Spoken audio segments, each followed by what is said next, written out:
وازيكم يا شباب، عاملين ايه؟ رب تكونوا بخير. معاكم عمر هاني في فيديو جديد، واهلا بكم في حلقه جديده. النهارده معلش الكادر متغير شويه حبتين المره دي، ولكن احنا هنبقى بننوع شويه بقى ما بين الكادر ده والكادر القديم، ونشوف انهي كادر اللي عاجبكم اكتر. بس عامه النهارده معانا مراجعه لتابلت حلو جدا، وفعلا التابلت ده يقدر ينافس بشكل كبير جدا شركه ابل، لان هنا السلاسه اللي هتبقى موجوده في التابلت غير طبيعيه. وليه هي غير طبيعيه؟ لان انت دلوقتي هيبقى عندك المعالج والسوفت وير هي نفس الشركه اللي بتصنعه، هي نفس الشركه اللي بتعمل كل حاجه السوفت وير للاندرويد. وطبعا اكيد انت عرفت طالما انا قلت لك شركه السوفت وير بتاعت الاندرويد يبقى اكيد عرفت ان هي جوجل. فعلا احنا معانا تابلت من جوجل وهو الجوجل بيكسل تابلت 2. تحس انها اغنيه بس ما علينا، يعني عامله تابلت فعلا افضل كمان من التابلت بتاع الابل، وهنتكلم عليه دلوقتي. بس قبل ما نتكلم عليه يا ريت تعمل لايك وشير سبسكرايب وتفعل زر الجرس عشان تجيلك فيديوهاتنا كلها اول باول. ويلا بينا نبدا. اول حاجه هنتكلم عليها عن التابلت ده وهو الديزاين بتاع التابلت ده. الصراحه هو بيجي بثلاث الوان، والصراحه ثلاث لون احلى من بعض، وانا الصراحه عاجبني فيهم قوي اللون الابيض بتاعه. اللون الابيض بتاعه الصراحه روش، انا من الناس القليله جدا اللي يعجبها اللون الابيض، بس اللون الابيض بتاع التابلت ده جامد جدا. الموبايل بيجي بلون اسود وبني ووردي، والورد طبعا ده ممكن يكون للبنات، بس برضه الورد شكله حلو جدا. عامه ملمس الظهر بتاع التابلت ده الصراحه في حته ثانيه. حاجه حلوه جدا في التابلت ده ان يكون الملمس بتاعه بالشكل ده، غير الملمس بتاع اصلا الاير بتاع الابل خالص. الاير بتاع الابل هو سوفت خالص، ما فيهوش اي حاجه، هو يعتبر ماسكه عاديه جدا خالص، وممكن على فكره ان هي تتزحلق في ايدك، لكن هنا هو مش بيتزحلق في ايدك وماسك كويس جدا. حتى كمان لو بصيت على الاطراف هنا هتلاقي ان الاطراف عندك هنا في اربع سماعات، سماعتين في كل مكان، وده معناته ان السماعات هنا ستيريو، وفعلا السماعات هي نقيه جدا وهنتكلم عليها قدام شويه. وكمان عندك هنا زرار الباور او هو كمان البصمه اللي مدمجه فيه واللي هي سريعه جدا كمان، وعندك زرار الفوليوم. ولكن للاسف انت ما عندكش مدخل سماعات 3.5 مللي، وكل حاجه يعتبر في الكماليات موجوده. وكمان طبعا شركه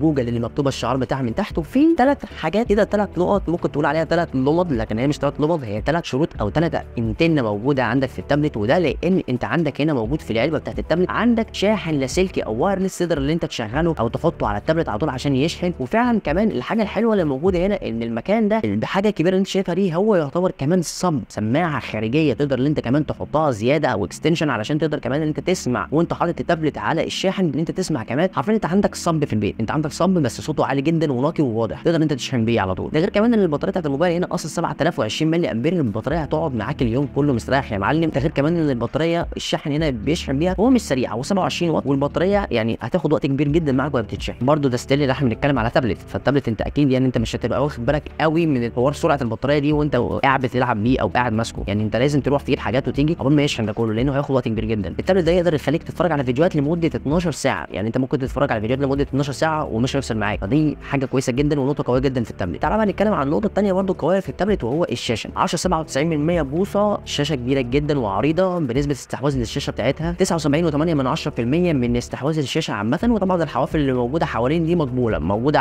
حتى في الاير بتاع التابلت عادي بتاع ابل عادي، ولكن هنا فعلا الشاشه كبيره والشاشه حلوه والتفاصيل بتاعتها كويسه. والشاشه هنا من نوع IPS LCD، وكثافه البكسلات اللي موجوده 276 بكسل لكل بوصه، بالرغم ان انا ممكن اقول لك ان هي 276 بكسل لكل بوصه، فعلا البكسلات قليله جدا، ولكن الشاشه اللي موجوده في التابلت هنا فعلا الشاشه بتاعتها حلوه، الجوده بتاعتها جميله. ودي غريبه جدا ان انا شايفها من حاجه يعني بالارقام بتقول لك لا المفروض ان انت هتلاقي بكسلات ولا حاجات، ولكن الجوده فعلا حقيقي في الاول لا جامده جدا الصراحه، الجوده حلوه وتحفه فعلا. الموبايل هنا هو حجمه 498 جرام، والتابلت هنا ما ينفعش ان انت تحط له شرايح، يعني هو من غير شرايح اتصال خالص، هو يا دوبك التابلت للاستخدام. وبالنسبه كمان هنا للاستخدام التقيل علشان تضمن برضه ان انت يكون عندك تجربه حلوه، التابلت هنا بيجي بمعالج اللي هو من جوجل وهو التنسور 2، وده طبعا بيضمن لك اللي انت عندك سلاسه ما بين السوفت وير وكمان المعالج بتاعه اللي هو CPU. وفعلا هنا لو انت مش واخد بالك ان المعالج ده اصلا يعتبر بيساوي مقارنه مع السناب دراجون اللي هو الثلاث ثمانيات اللي هو كان موجود في موبايلات فلاج شيب اصلا قديمه في السنه اللي فاتت، يعتبر يعني مش بعيد، يعني السنه اللي فاتت دي بس. فالمعالج ده فعلا يقدر يشغلك حاجات كتير جدا على 60 فريم وفوق كمان. بس للاسف ان هو هنا مثلا لو هتيجي تشتغل على بابجي موبايل هتلاقي ان هو اعلى حاجه موجوده في السوق المفروض 90،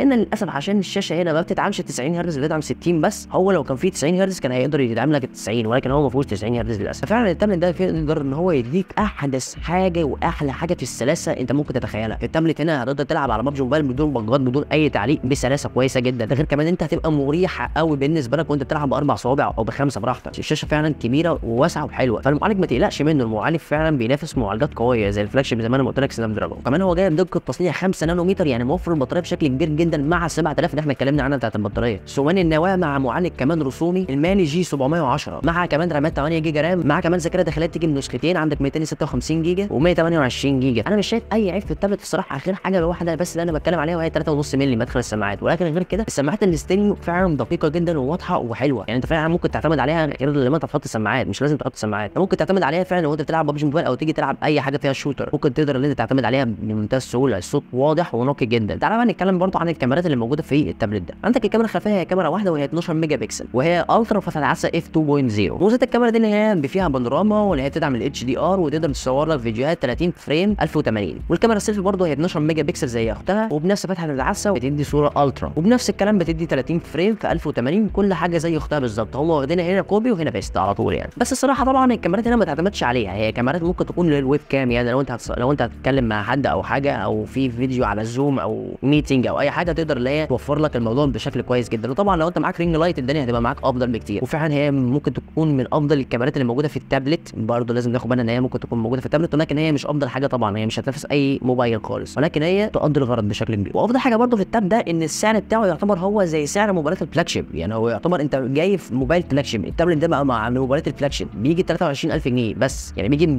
بسعر الموبايلات اللي فيها المتوسطه. وفعلا لو احنا هنيجي نقول في المعالج او هنيجي نقول في الاعداد، فالتابلت ده يقدر ينافس الموبايلات الفلاج شيب في القوه، يعني ممكن ينافس الشاومي والريلمي والاوبو او السامسونج كمان اللي جاي بنفس المعالجات بتاعتها، هو الدايمنستي 1080 وال 7000. يقدر ان هو ينافسهم بشكل كبير لان هو فعلا جاي على حوار المعالج والقوه بتاعته والفريمات. هنا في الفريمات لا يقدر ينافس بشكل كبير جدا، الا طبعا بعض التحفظات زي ما انا قلت على ال 60 هرتز وال 90 هرتز طبعا في الموبايلات هتفرق كتير، طبعا على الشاشه على حسب بقى لو انت جيمر الموضوع ده هيفرق معاك كتير. والحاجات بقى طبعا في حاجات برده غير المدفع السماعات 3.5 مللي اللي انت ما عندكش هنا راديو وما عندكش هنا خطوط، ما عندكش هنا كمان جي بي اس، والبصمه بتاعته هنا كمان سريعه جدا وما بتغلطش. ولو جينا بصينا على الاير بتاع التابلت بتاع ابل هتلاقي ان في ناس اصلا بتشتكي منه بسبب ان التابلت البصمه بتاعته بتعلق ساعات كتير وبتغلط، فانت عندك هنا التابلت البصمه بتاعته ما بتغلطش. فالصراحه التابلت ده جامد جدا وارشحه بقوه لو انت واحد جيمر وبتحب ان انت يكون عندك شاشه واسعه وتقدر ان انت تتفرج عليها كمان على فيديوهات وتديك كل حاجه. يا رب يكون الفيديو عجبكم، ما تنسوش تعملوا